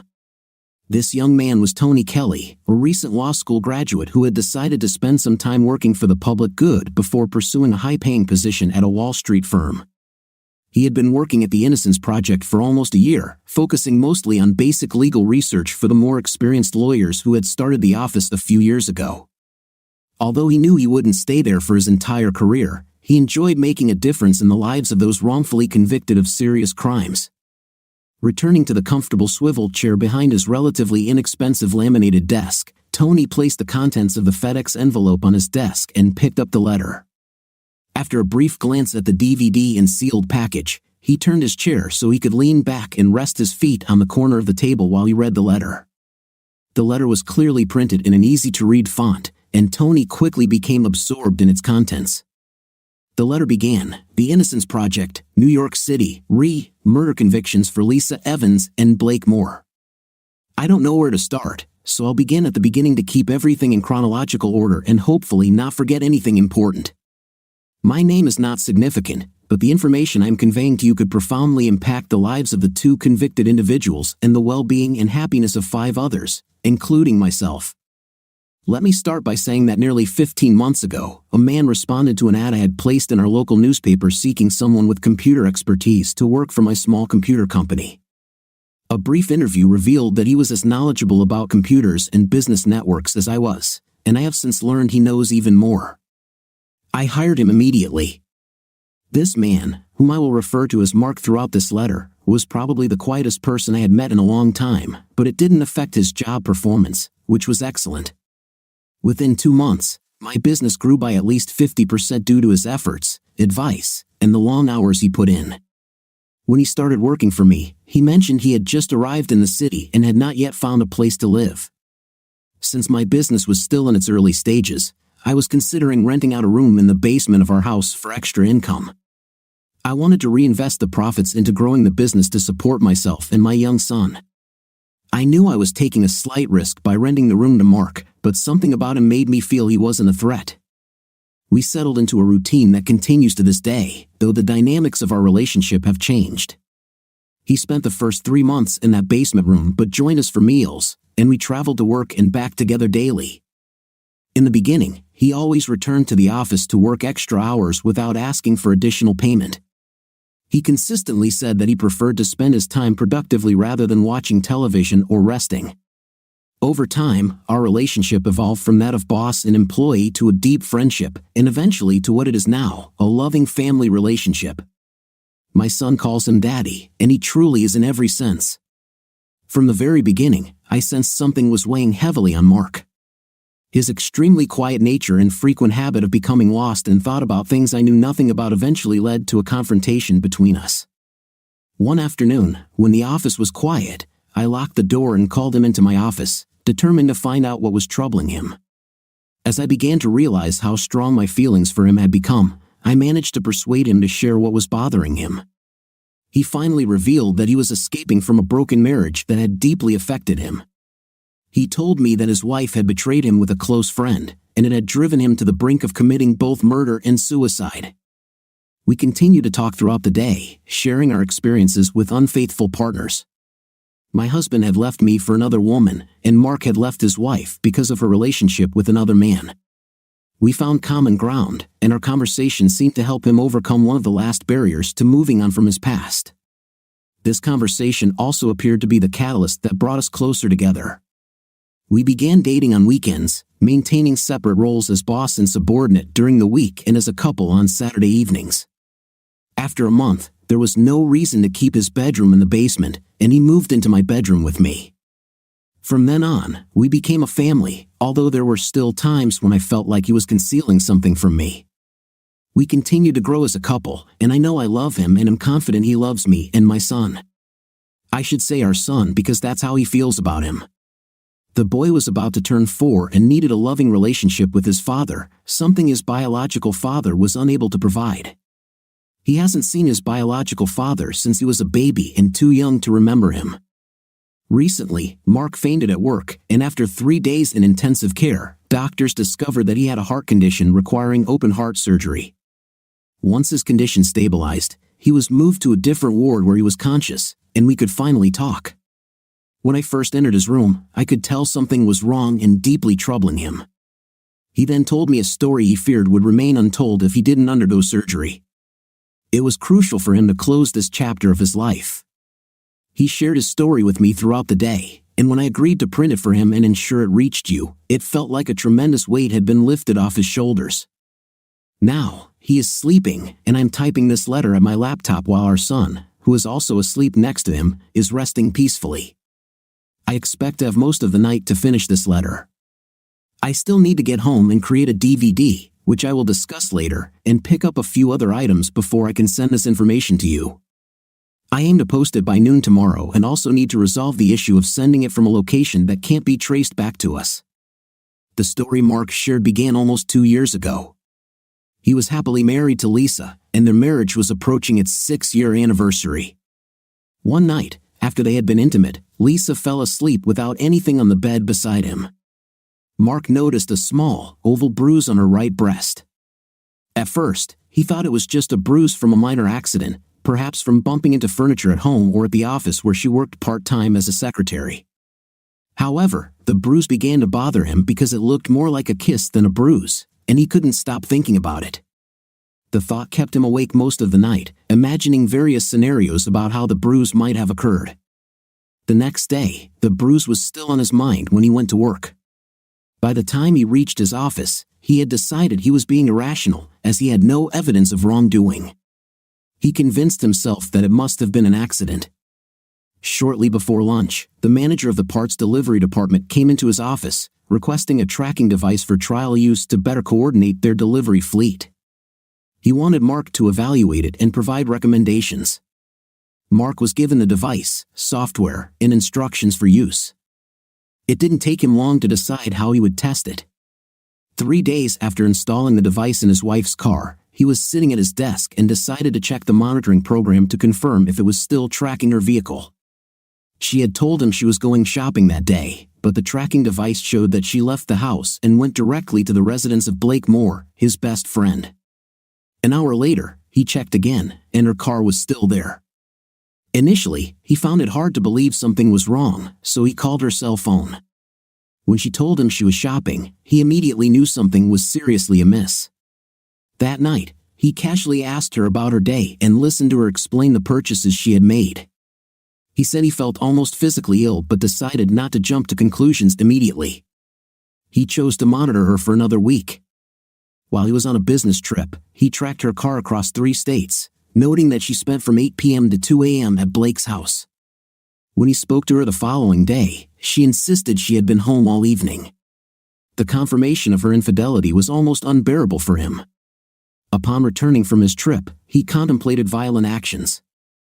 Though he knew Blake was a notorious ladies' man, he had never expected him to pursue Lisa, and his wife's betrayal was heartbreaking. That first night back, he visited an elderly widow who lived next door under the pretense of borrowing a wrench from her late husband's toolkit. Mark knew that her late husband had hidden a gun in the bottom of his large toolbox because his wife had forbidden him from keeping a weapon in the house. The husband had once shown it to Mark when they were drinking beer together. Instead of taking a pipe wrench, Mark retrieved the revolver from the toolbox. He explained to me that his intention was to kill Blake and Lisa and then commit suicide. He planned to wait until the next time they met while he was in town. It would have been easy for him to leave work, go to Blake's place, catch them together, and exact his revenge. Since he needed to monitor his wife's car for a few weeks, he ordered one of the tracking devices for himself to replace the one given for evaluation. He was fortunate that Lisa and Blake didn't arrange their meeting for another week, or my son and I might never have met Mark. During the waiting period, he devised a better plan. He decided to frame them for a crime and detailed to me how he executed it. It took him a week to come up with a plan and another week to gather everything needed for its implementation. When he was ready, he fabricated an excuse to be away for the weekend, confident that Lisa and Blake would meet while he was out of town. After keeping an eye on his wife's car while he was away, he saw her leave and drive to Blake's place. This was his cue to act. He prepared evidence indicating that he was supposedly in the process of divorcing his wife. The final piece was an email to his lawyer that would implicate Lisa and Blake. He nearly forgot to send it, which could have jeopardized the entire plan. The last thing he did before leaving his home was to use a neighbor's revolver to shoot the passenger seat of his car and another wood block he had collected. The gunfire was muffled by an old blanket in the closed garage. He told me that shooting these targets provided him with immense relief, knowing he had begun the path to his revenge. You should look for archived newspaper articles online.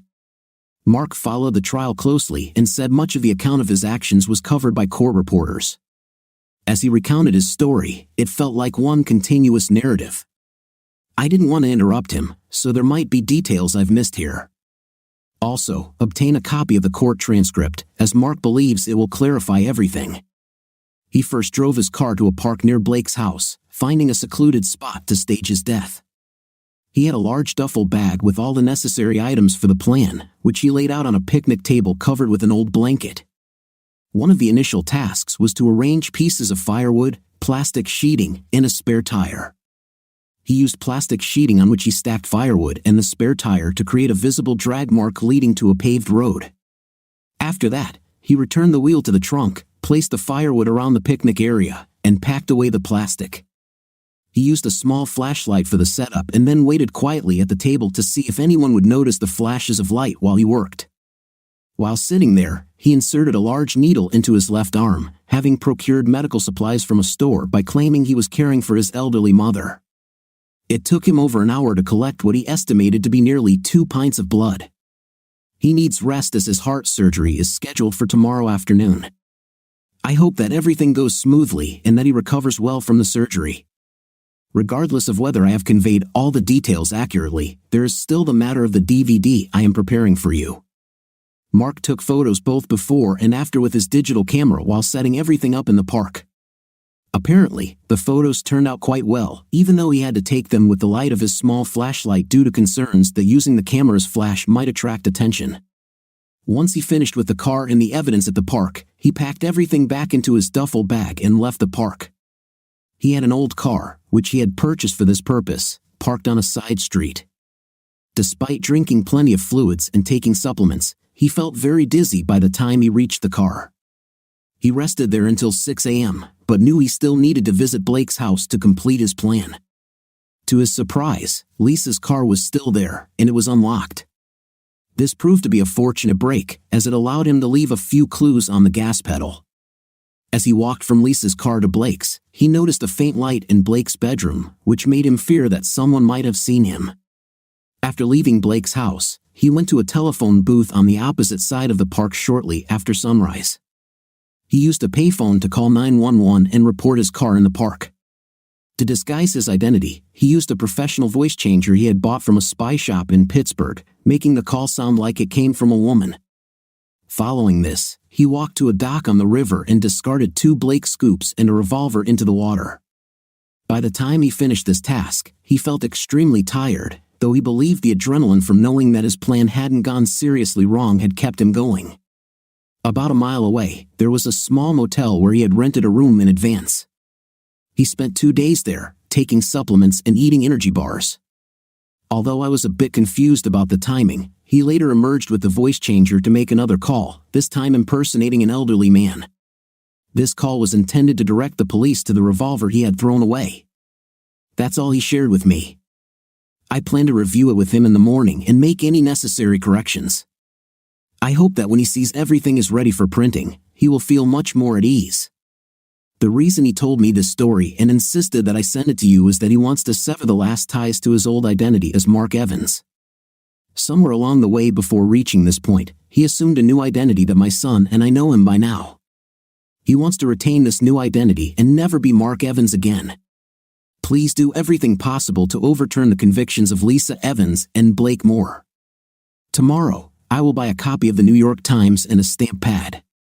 We will use a piece of the first page to leave all of Mark's fingerprints where they can be clearly seen. Then, we will create a large stain on the newspaper, which, when matched with DNA from the park, will prove he is alive. This should be sufficient to secure their release. This completes the computer letter but adds another handwritten note at the bottom. Mark came through the surgery in very good condition. He wants me to fly to Seattle tomorrow to send this package. Although I hate leaving him, I know he will feel much better once this is sent. Earlier, I mentioned that this situation would impact the 5 of us, but I realized I didn't explain what I meant. Mark and I are expecting twins in about 3 months. Tony Kelly turned the last page to see if anything had been added on the back, but it was blank. He lifted his feet from the corner of the table and turned to examine the other items in the package. The DVD was labeled Photographs Taken at George Washington Park. On the back of the black plastic bag was written fingerprints and DNA. He glanced at the printed pages again, checking the back of each for additional entries, and then called one of the senior lawyers. It wasn't a decision he could make alone. It didn't take long to confirm that the DNA matched Mark Evans, and the fingerprints also confirmed he was alive when they were compared to those taken from his car at the park. Faced with overwhelming evidence that the 2 men had been wrongfully convicted of a murder that never occurred, the state attorney general and the governor expedited their release. Within a week, they were back in the courtroom where they were originally convicted, alongside Basil Smith, Lisa's parents, District Attorney Jeff Bugden, and some government officials. the state's attorney general apologized to the court system and the state for the wrongful convictions, stating that there was no doubt the blame for the entire unfortunate affair lay on the shoulders of Mark Evans. The judicial system functioned as intended but was misled from the path of justice by the determined efforts of an individual. The Attorney General then announced that their office would exert every effort to locate Mark Evans and hold him accountable for the substantial costs incurred by the city and state. The expenses associated with police work, forensics, the trial, and imprisonment were being calculated, with intentions to recover them. Charges would also be filed. However, when a reporter inquired if they had any leads on where to start searching for Mark, he simply shook his head. Blake Moore appeared to undergo a significant change in demeanor. The confident and self-assured man was replaced by someone much more willing to concede. He apologized to Lisa for the events that led to their nearly year and a half in prison. Lisa, however, seemed indifferent, her reaction neither positive nor negative. She looked utterly devastated, primarily concerned with leaving the courtroom with her parents as quickly as possible. Before departing, B. Smith and the district attorney also offered their apologies for the situation. Both lawyers felt severely misled by Mark Evans' deceptions and believed they should have been more astute to avoid falling for his manipulative schemes. They both resolved to be more vigilant with details in future cases. Although the Attorney General believed the state held no liability, Lisa and Blake each received $50,000 after signing a waiver of any further legal claims or damages. Shortly after receiving his check, Blake Moore left town. His business had gone bankrupt, and his house was sold to cover legal fees. With nothing left for him in town, his only comment to Lisa after they received their checks was, "Mark really screwed us over, didn't he? This check is just a fraction of what my house and business would have been worth if he hadn't found out about us. I hate to say I warned you, but I knew he set us up." Lisa was still a mere shadow of her former self. She lost the house she and Mar owned due to non-payment and repossession. She also lost weight in prison and developed noticeable worry lines. She seemed hopelessly lost and accepted her check with a sense of detachment, as if it were no more significant than a piece of paper, stuffing it into her purse. She said, "I think maybe we deserve this, Blake. I don't care about the time in jail. It only cost me 18 months of my life, but I lost Mark forever." She left with her parents without even saying goodbye. 2 weeks after news channels reported on Lisa and Blake's release, a large package arrived by courier at the office of lawyer Basil Smith. Inside was a short note to the lawyer and a sealed envelope addressed to Lisa Evans. He arranged to deliver the letter to her on his way home. At precisely 5 p.m., the lawyer knocked on Lisa's apartment door. After a brief and polite conversation, he left her standing at the door, looking at the envelope with a mixture of concern and faint hope. Finally, after bringing it into the kitchen and staring at it for a few more seconds, she opened it. The familiar handwriting on the envelope revealed it was from Mark, and she knew she had to read what he wrote. "Lisa, I would like to apologize for allowing you to spend so long in prison. I've never been vindictive before, but the betrayal from you and Blake almost drove me to madness. My new life and the happiness I have found have finally made me realize that until I free you both, I am just as much a prisoner as you. I know the authorities will be searching for me for some time, but I am confident that I am safe in my new life with my new family. Good luck and goodbye. M." The short letter fell from her hand to the floor, taking with it the last faint hope of reconciliation with Mark. What do you think of our story today? In my opinion, the husband was both clever and cunning, because not everyone would dare to bug his wife. What do you think? Write it in the comments. See you in the comments.